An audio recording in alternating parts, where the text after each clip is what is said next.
चलो।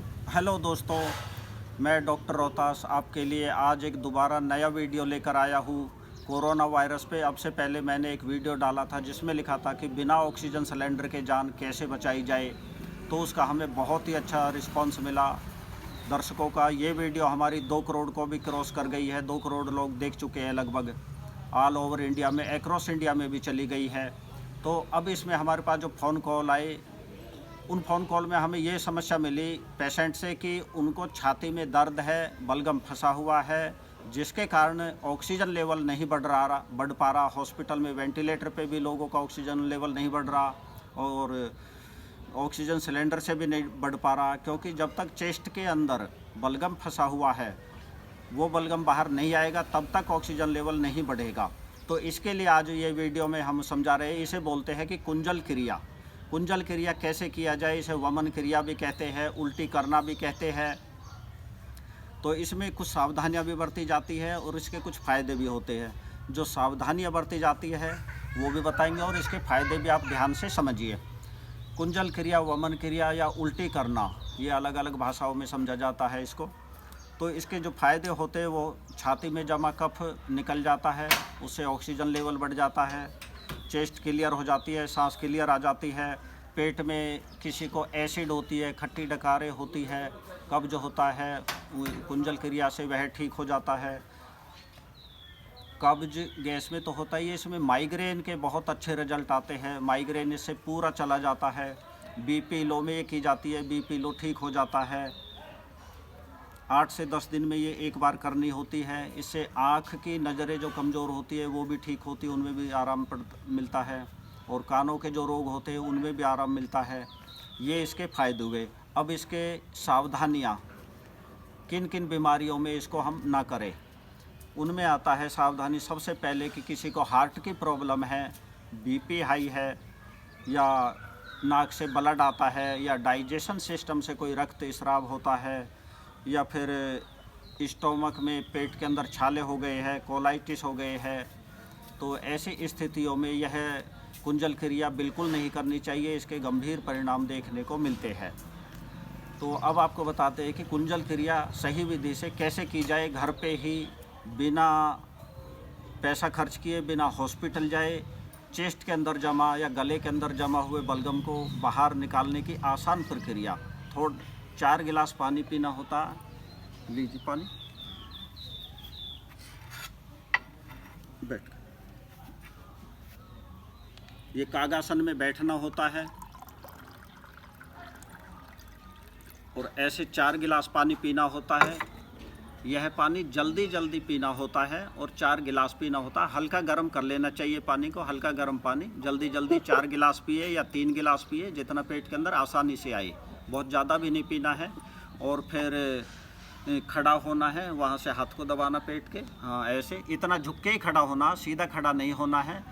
उधर वो हथेली ये दबाया जाता है हिस्सा, और फिर गले में मुंह खोलकर 2 फिंगर ऐसे अंदर तक डालनी होती है, गले तक, और फिर सारा पानी वापस बाहर आ जाता है। इस पानी के साथ पूरा बलगम बाहर आ जाता है। जो गले में बलगम फंसा वह बाहर आ जाता है, जो चेस्ट के अंदर बलगम फंसा है वह भी बाहर आ जाता है। इससे जब बलगम बाहर आएगा तो ऑक्सीजन का रास्ता ओपन हो जाएगा और उससे पेशेंट को तुरंत ऑक्सीजन लेवल बढ़ेगा।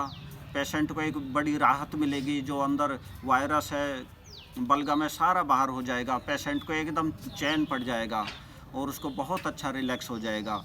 इसको किसी भी एक्सपर्ट की देखरेख में किया जाना चाहिए, अपनी मर्ज़ी से नहीं किया जाए तो ज़्यादा अच्छा है। एक्सपर्ट इसमें कहीं कोई गलती नहीं होने देगा।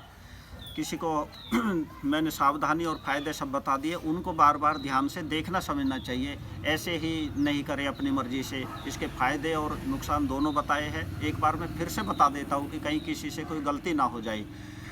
इसमें जो फ़ायदा होता है वो ये होता है कि छाती में और गले में जमा बलगम बाहर निकल जाता है। ऑक्सीजन लेवल जो रुकावट आती है वो दूर हो जाती है, ऑक्सीजन लेवल बढ़ जाता है। पेट में एसिड जमा होता है वो निकल जाता है। बीपी लो इससे ठीक हो जाता है। माइग्रेन ठीक हो जाता है। आँखों की रोशनी इससे बढ़ जाती है। कानों के रोग में भी इससे फ़ायदा मिलता है। अब इसमें मैं सावधानियां दोबारा बता देता हूँ। जो गलती होती है लोगों से कि वो सावधानियां ना बरत पाएंगे तो नुकसान देखने को मिलेंगे फ़ायदे की जगह।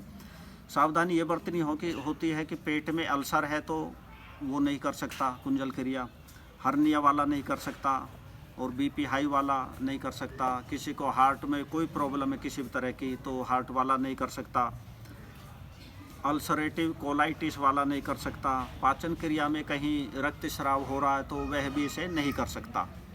अब उम्मीद है दोस्तों कि ये आप सभी के काम आएगा।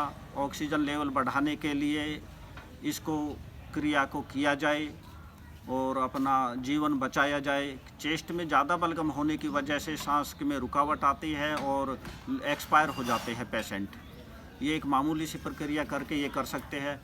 दूसरा इसका आखिरी उपाय ये है कि जो वोमिटिंग नहीं कर सकता है, कुंजल क्रिया नहीं कर सकता, किसी को हार्ट में प्रॉब्लम है या इस तरह के रोग है जिनमें हमने सावधानी बरतने के लिए कहा है, उसके लिए सिंपल और आसान तरीका है कि आधा चम्मच टर्मरिक हल्दी पाउडर ले और उसको 250-300 ml पानी में बॉईल करें।